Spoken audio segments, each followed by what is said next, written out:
Long, long ago, not so long ago, but some time ago, there lived a vibrant and intellectual student, and he was very proud of his expansive knowledge.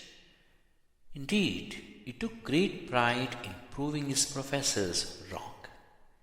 But he could not fool around one professor. So, the young student embraced the only purpose of his life to prove this professor as wrong. And the young student was desperate to find ways to prove this professor wrong. One fine day, he was standing near the doors of the university library under the showers of gracious orb in the sky, and he was very eager to go in. One of his friends came to him and asked him why he was standing outside. The young student slowly stretched his closed palms and said, "I have a small bird in my palms, and the professor is inside." There was some unusual glow on the student while he was saying this. So the student continued, "Today, I am going to prove this teacher wrong. I'll go and ask him if the bird is alive or dead in my closed palms.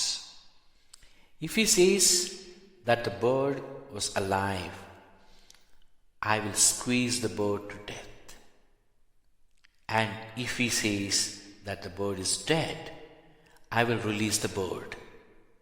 Indeed, either of the ways he will be proved wrong." After uttering this, the young student went near to the professor and politely said, "Sir, I have a question."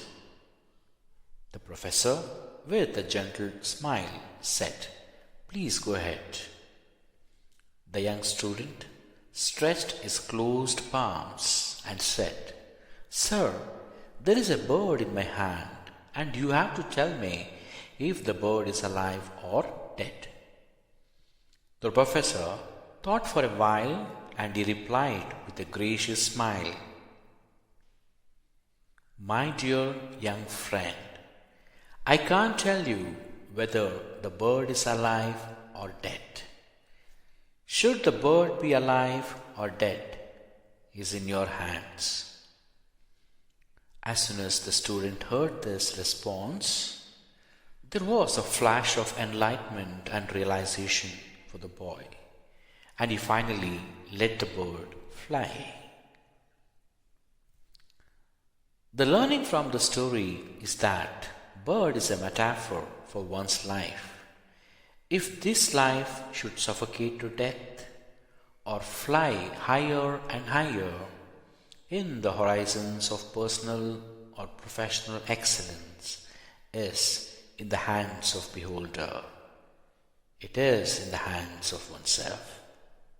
Thank you very much.